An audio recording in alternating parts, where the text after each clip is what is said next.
स्वयं अध्ययन करो, स्वाध्यायशील बनो।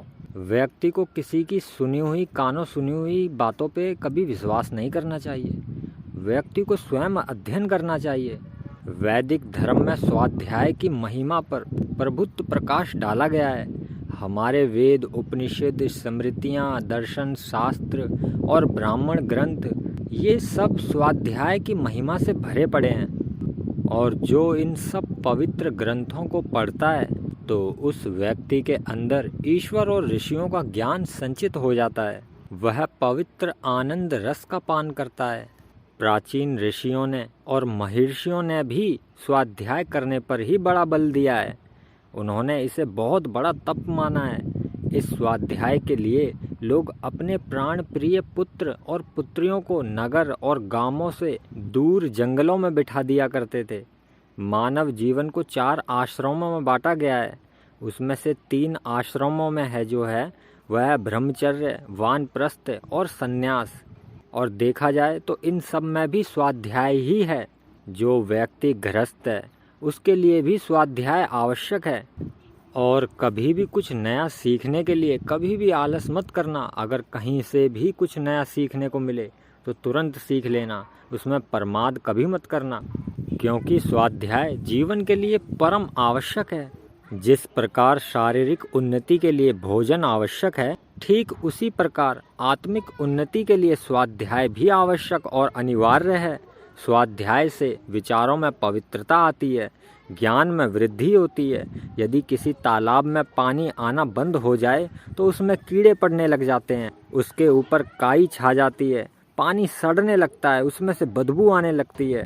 ठीक इसी प्रकार स्वाध्याय के अभाव में हमारी मानसिक वृत्तियां कलुषित एवं दूषित हो जाती हैं। हमारा ज्ञान सीमित हो जाता है और हम कूप मंडूक बन जाते हैं। यदि प्रतिदिन 1 घंटा भी स्वाध्याय किया जाए और 1 घंटे में 10 पन्नों का भी पाठ हो तो 1 माह में 300 पन्नों को पढ़ा जा सकता है, यानी कि एक पूरे के पूरे ग्रंथ को पढ़ा जा सकता है।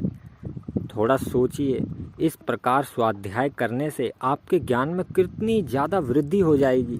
स्वाध्याय के बल पर एक साधारण व्यक्ति महान पुरुष बन जाता है। स्वाध्याय के बल पर अनेक व्यक्ति उच्च कोटि के विद्वान बन गए हैं।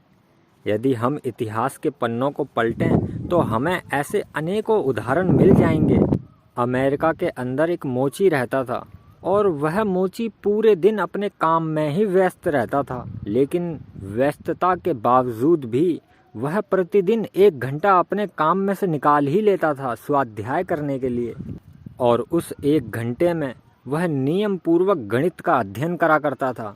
केवल 1 घंटा रोज पढ़ने से, स्वाध्याय करने से 10 साल के बाद वह उच्च कोटि का गणितज्ञ बन गया।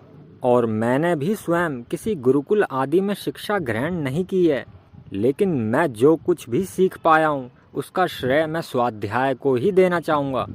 हमें कैसे ग्रंथों का अध्ययन करना चाहिए? हमें उत्तम ग्रंथों का स्वाध्याय करना चाहिए।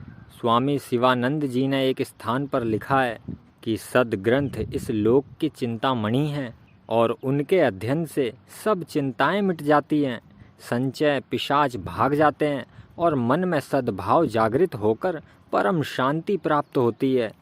और श्री लोकमान्य तिलक जी का कहना है, मैं नरक में भी अच्छी पुस्तकों का ही स्वागत करूंगा, क्योंकि इनमें वह शक्ति है कि ये जहाँ भी होंगी वहाँ स्वर्ग बन ही जाएगा।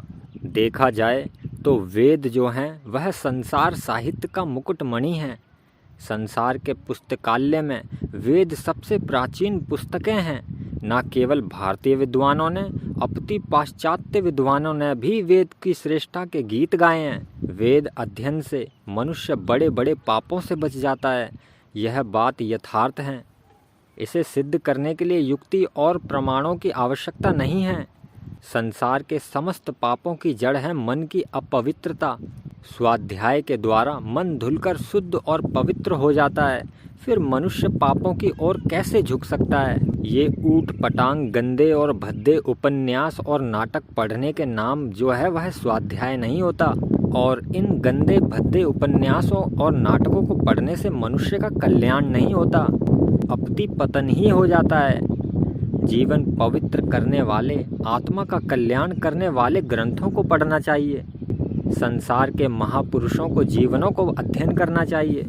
उपनिषद, मनुस्मृति, रामायण और महाभारत का स्वाध्याय कीजिए और स्वाध्याय से ही विभूतियों को प्राप्त किया जा सकता है।